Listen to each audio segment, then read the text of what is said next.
काका, ये लीजिए आपकी पूरी 2 महीने की सैलरी। जी मैम साहब। 1 मिनट, रुक जाइए, किस बात की जल्दी है? मिल जाएगी सैलरी, रुकिए। क्या डायरी लेकर आना? अंकल का हिसाब बताना, इन्होंने कितनी छुट्टियां की हैं और कितने दिन आए। जी।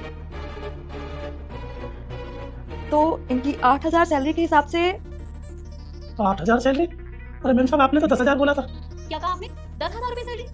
जिस दिन से आप यहाँ पे काम कर रहे हो ना, हमने आपको उसी दिन बता दिया था कि आपकी सैलरी 8,000 रुपए है। आपको याद नहीं रहता है क्या? डायरी में गलत लिखा है। तो दीदी 2 महीने के हिसाब से इनकी 16,000 सैलरी बनती है और हर महीने में 4 संडे भी आते हैं, तो 2 महीने के हिसाब से 8 संडे भी हो गए, तो उनकी भी सैलरी कटेगी।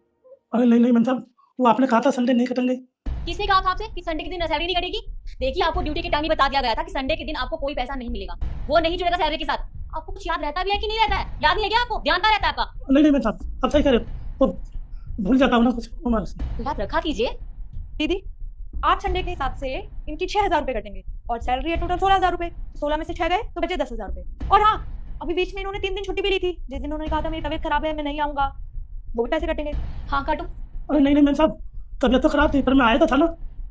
हाँ, मुझे याद आ पाई थी, लेकिन आप बीमार थे और हमने आपसे पहले ही बोल दिया था कि अगर आपकी तबीयत खराब होगी तो हम आपको सैलरी नहीं देंगे। तो इससे अच्छा कि हम अपने घर में आराम करते। अरे क्या जरूरत है यहाँ आने की? कोई एहसान जता रहे थे काम करके, और जब हमने पहले बोल दिया था कि सैलरी कटेगी तो मतलब कटेगी। आप नहीं बताओगे हमें कि हमें क्या करना चाहिए और क्या नहीं, समझे आप? काटो उनकी सैलरी।